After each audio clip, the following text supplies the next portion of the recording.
Cerita mempersembahkan Sabda Pandita Ratu.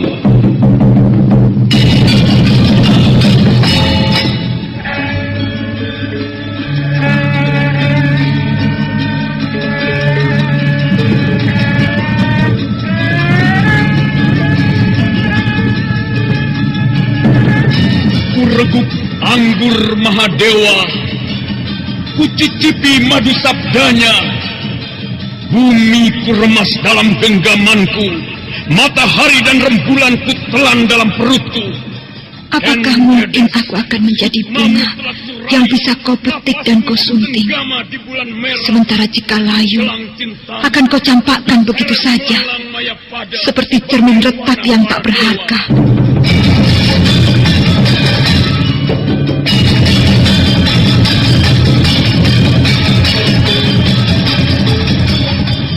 Sabda Pandita Ratu, sebuah kisah penuh dilema, tragedi cinta anak manusia, perebutan tahta, mabuk harta dan duniawi, serta silaunya kehormatan, di mana keangkara murkaan merajalela karena dendam yang membara.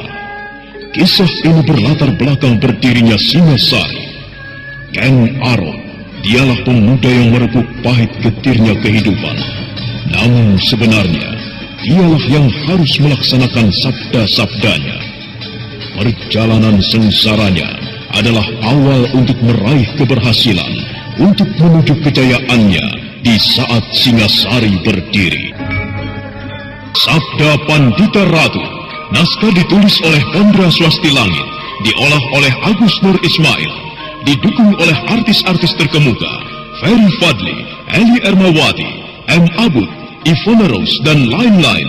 Teknik dan montase Ibn Arifin, dengan sutradara Dian Pertiwi. Sabda Pandita Ratu kali ini mengetengahkan episode ke-8 dengan judul Sang Rajasa Triwikrama.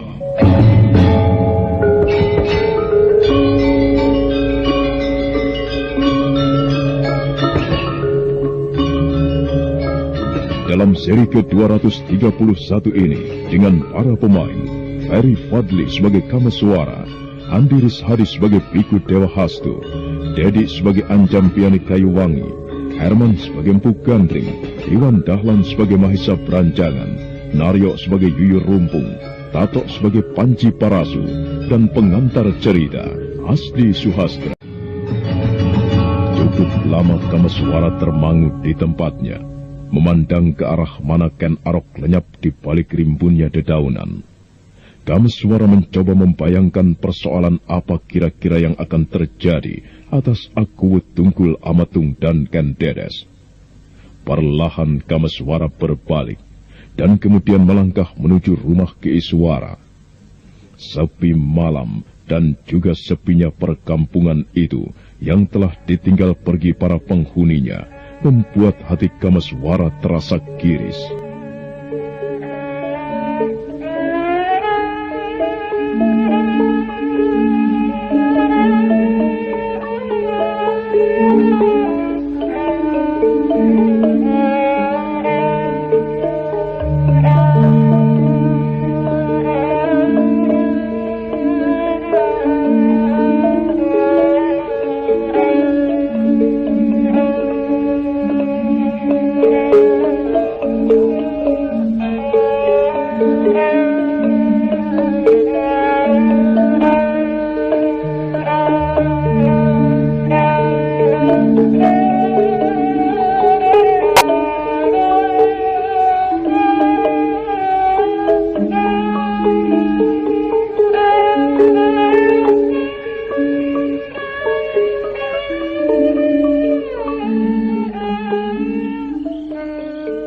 Kaukah itu Kameswara?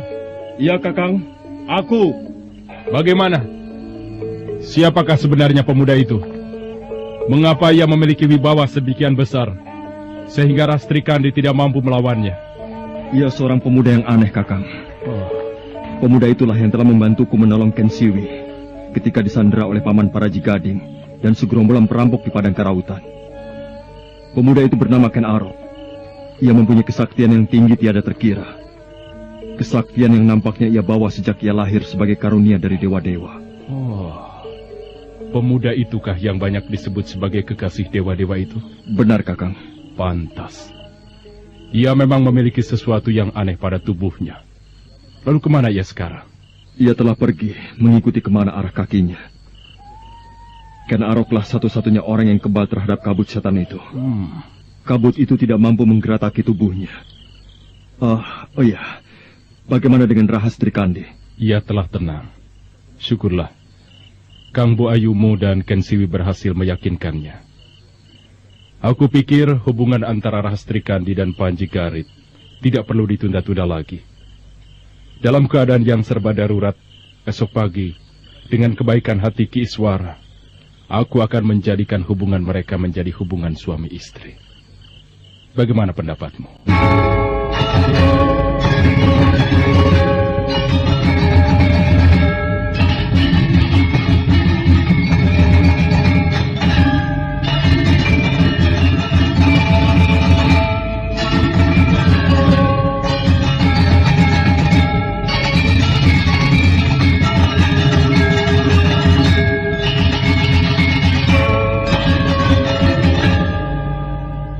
Tiba-tiba mulut Kameswara terkunci dan tidak bisa berkata-kata, seperti ada sesuatu yang tidak sewajarnya yang muncul di dalam hatinya.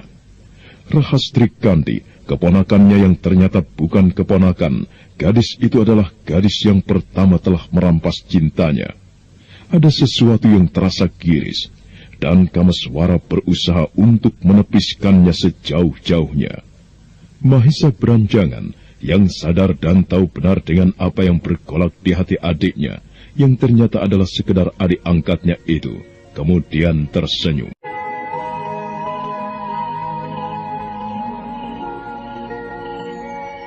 Atau barangkali kau menghendaki keponakanmu itu Kameswara? Tidak. Kau merestui? Iya, aku berdoa pula untuk kebahagiaannya. Semoga Rahastri Kandi bisa meraih kebahagiaan bersama Paksi Jala Kuning. Keduanya terlampau mahal menebus apa yang menjadi hak mereka. Rahastri Kandi harus mengalami hal yang buruk, dan Paksi Jala Kuning kehilangan ayahnya. Benarkah apa yang dikatakan oleh pemuda aneh itu? Bahwa perempuan jalang bernama Seruni dan pamannya itu telah mati? Iya, apa yang dikatakan Ken Arok benar. Ken Arok tidak mungkin berbohong. Lebih dari itu, aku sendiri telah bertemu dengan perempuan dan pamannya itu. Aku telah membayangkan bahwa kedua orang itu pasti akan menjadi korban keganasan kabut setan itu. Kakang, aku minta maaf. Aku sepertinya tidak mempunyai waktu. Ken Arok menyalahkan aku karena terlampau jauh meninggalkan Semenanjung Sembulungan. Malam ini pula aku akan kembali. Gila, apa maksudmu? Maksudku telah jelas, Kakang. Oh, kau tidak berkeinginan menyaksikan apa yang akan dijalani keponakanmu esok pagi? Jika itu yang akan aku lakukan, maka baru esok pagi harinya lagi, aku akan berada di Semenanjung Sembulungan. Sementara di sana ada Paman Empu Gandring, Paman Biku Dewa Hastu, Paman Anjampiani Kayuwangi, yang tentunya bertanya-tanya di dalam hati, bagaimana nasibku.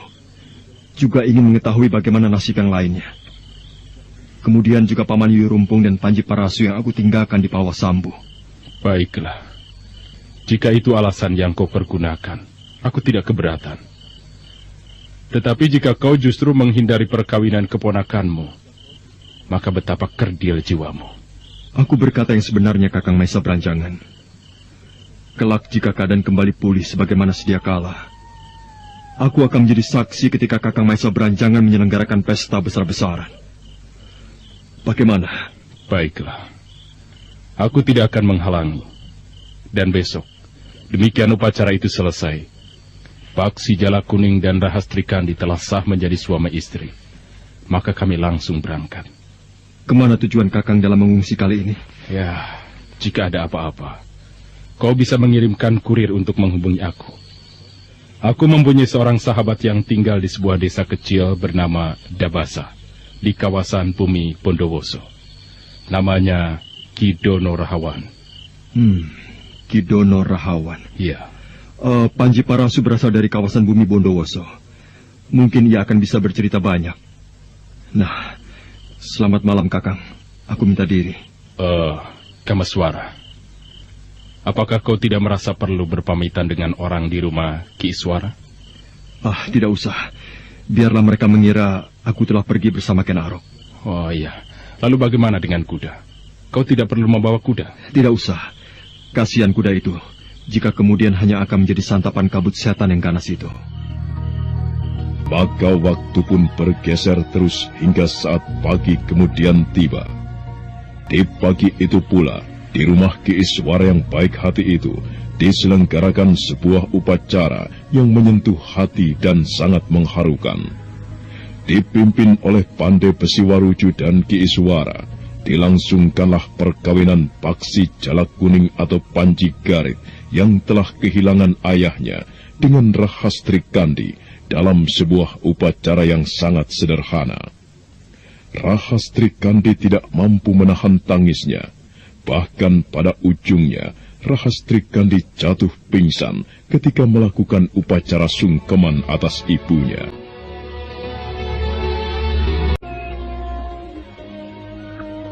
Selamat pagi, Panji Parasu. Kau telah kembali. Ya, mana Paman Yuyu Rumpung? Itu, di sana. Yuyu Rumpung merasa gembira sekali melihat kedatangan Kamaswara kembali. Wajahnya nampak berseri-seri. Dengan bertumpu pada tongkat bambu yang diraut sederhana, Yuyu Rumpung segera tergopoh-gopoh menyongsong kedatangan Kamaswara. Matahari bersinar terang di langit, tetapi di sisi selatan nampak mendung tebal seolah-olah akan datang hujan. Kau telah datang, Kamaswara. Pangestumu, Paman. Aku telah kembali. Bagaimana? Kau berhasil? Iya. Aku berhasil menemukan Kakang Maisa Beranjangan, juga Kang Bo Ayu Kenratus. Mereka berada di sebuah desa kecil bernama Tanah Manis. Dan barangkali saat ini, setelah upacara perkawinan Rahastri Kandi, mereka berangkat melanjutkan perjalanan ke sebuah desa di wilayah bumi Bondowoso. Tunggu. Apa yang kau katakan tadi? Rahastri Kandi melakukan upacara perkawinan? Benar, Paman. Bagaimana mungkin bisa terjadi begitu, Kamaswara?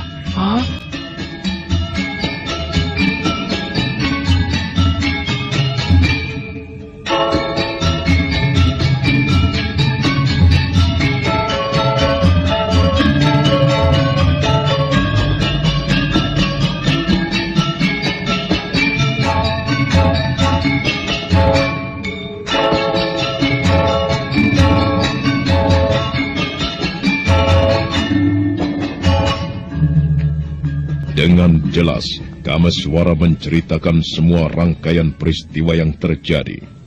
Yuyu Rumpung mendengarkan cerita itu dengan tegang dan penuh seksama. Secara samar, Kamaswara menceritakan apa yang dialami oleh Rahastri Kandi ketika gadis itu nekat meninggalkan Palwasambu. Dan Yuyu Rumpung kemudian tersentak manakala Kamaswara juga menceritakan kematian kuda Sumekar yang menjadi korban keganasan kabut. Yang Batara Agung. Kakang Kuda Sumekar. Kakang Kuda Sumekar telah tiada. Kakang Kuda Sumekar telah tiada. Itulah yang telah terjadi, Paman. Pandangan lelaki yang telah cacat kaki kirinya itu menerawang, memandang kejauhan. Matanya mengejap-ngejap. Tetapi meski lelaki pantang untuk menitikkan air mata, namun mata yang nampak lelah itu membasah juga. Kamaswara menghela napas panjang, sedangkan Panji Parasu serasa ikut merasakan betapa seperti ada pasir pada permukaan hati. Aku sama sekali tidak mengira ketika aku merasakan sakit yang luar biasa saat kakiku tertebas pedang. Aku meminta kepada Kakang Kuda Sumekar untuk melarikan diri. Aku merasa bahwa aku akan mendahului mati. Tetapi ternyata Kakang Kuda Semekar telah mati. Dan kemudian yang harus dialaminya adalah dengan cara itu. Oh, Kameswara. Oh, bagaimana aku harus membayangkan tubuh Kakang Kuda Semekar disergap oleh kabut keparat itu. Dan hanya tinggal tulang belulangnya.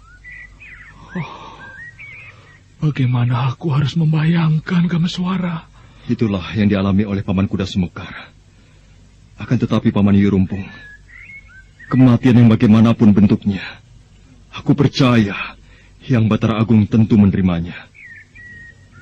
Waktu kemudian terus merambat, merayap seiring dengan garis kodrat dan kepastian. Matahari pagi bergerak ke arah siang, dan kemudian bergulir dari puncaknya menuju ke arah sore.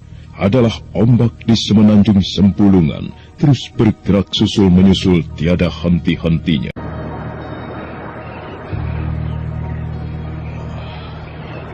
Apa yang kau renungkan, Adi Anjanpiani? Telah beberapa hari kita berada di sini, Kakang. Aku mulai memperhatikan perilaku-perilaku khusus pada bongkahan logam yang luar biasa itu. Semakin hari semakin menarik perhatian, Kakang. Iya. Kau benar, Adi. Tetapi coba katakan, apa yang kau maksud dengan perilaku-perilaku khusus itu? Nampaknya bongkahan logam itu telah kekenyangan, Kakang. Oh. Atau apalah istilahnya. Iya. Tetapi semakin hari, kabut yang muncul semakin berkurang.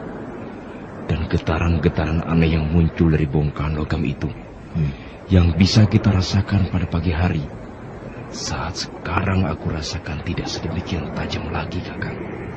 Ya, seperti hari-hari pertama kita berada di sini. Iya.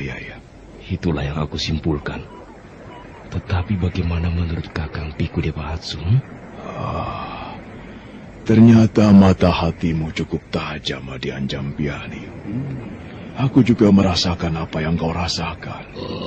Tetapi sebaliknya dengan yang aku rasakan. Bagaimana, Empu? Ya, ada sesuatu yang tidak lumrah. Sesuatu yang mengerikan. Ya, aku bisa merasakan itu. Tetapi entah apa wujudnya. Sesuatu yang mengerikan. Ya, tidak kalah mengerikan dari ulah kabut setan itu.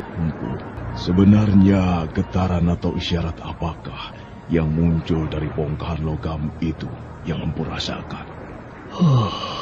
Adi Dewastu, Ya, Empu. aku masih belum jelas. Aku sendiri belum meyakininya. Akan tetapi, aku rasakan tanda-tanda atau sesuatu yang mencurigakan. Bongkahan logam itu akan menunjukkan perilaku yang aneh lagi. Bukan hanya sekedar kabut yang muncul dan kemudian menyebar kematian, Adi. Tetapi aku merasakan, Empu, kegiatan yang muncul dari bongkahan logam itu telah jauh menyusup. Ya, itu benar, Adi. Ada sesuatu yang tidak sewajarnya. Dan sekali lagi, jika kau mengatakan, apakah yang dimaksud dengan yang tidak sewajarnya itu? Wah, aku pun tidak bisa membayangkannya dengan jelas, Adi Dewastu. Peristiwa apa lagi yang akan terjadi di kawasan ini? Maaf, Empu. Jika keadaannya semacam itu, apakah bisa diharapkan bongkahan logam yang jelas-jelas menjadi sumber kematian itu akan bisa diharapkan dikuasai, Empu? Nampaknya hal itu tidak akan terpisah dari peran seorang pemuda aneh yang bernama Ken Arok itu. Ken Arok? Ya. Singa liar dari padang kerautan itu? Ya. Mengapa demikian, Pu? Sebagaimana keris, meski wujudnya masih berupa bahan mentah, akan tetapi logam itu memiliki pamor. Dan pamor itu akan luluh terhadap siapa yang mampu menguasainya. Aku perkirakan ia adalah Ken Arok. Justru anehnya, Empu.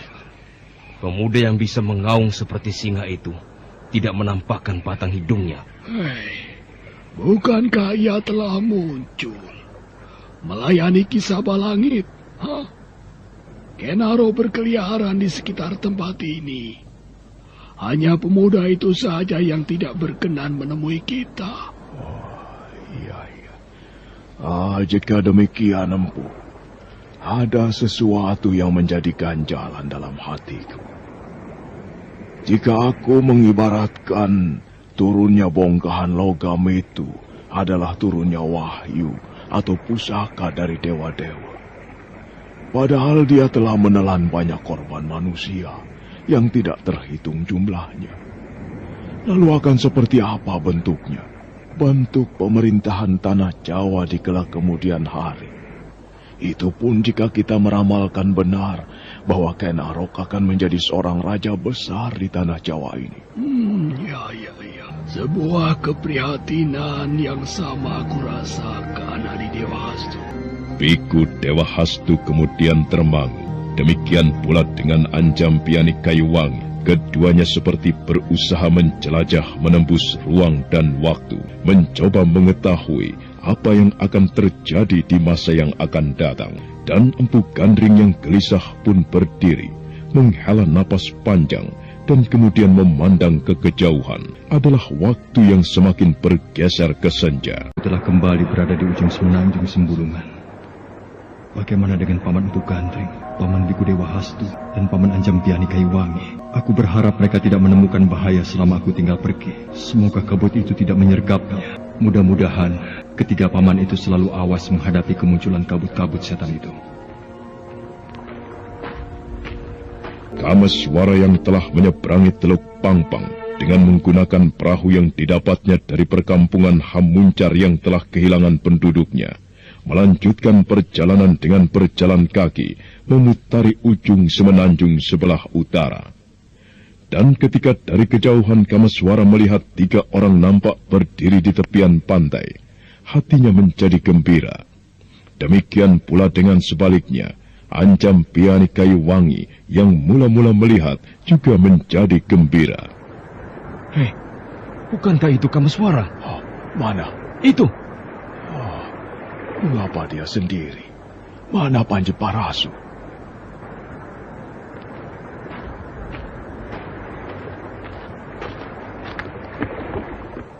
Kameswara, mengapa kau kembali sendiri? Mana Panji Parasu yang pergi bersamamu? Jangan gelisah, Paman. Panji Parasu tidak apa-apa. Saat ini Panji Parasu sedang menempuh perjalanan kembali ke tanah kelahirannya di bumi Bondowoso. Menemani Paman Yuyu Rumpung yang ternyata masih hidup. Pamanmu Yuyu Rumpung masih hidup? Dengan jelas Kameswara kemudian bercerita rangkaian peristiwa yang dialaminya, juga yang dialami oleh Mahisa Branjangan dengan segenap keluarganya, juga apa yang dialami oleh Kuda Sumakar. Kameswara bercerita tanpa mengurangi dan menambahinya, dan ketika pamannya mendengarkan cerita itu dengan seksama, ada semacam rasa ikut bersedih di hati Empu Gandring dan Dewa Hastu serta Anjampiani atas kematian Kuda Sumakar. Saudara pendengar, untuk mengetahui jawabannya, ikutilah kelanjutan kisah ini dalam seri berikutnya. Sampai jumpa.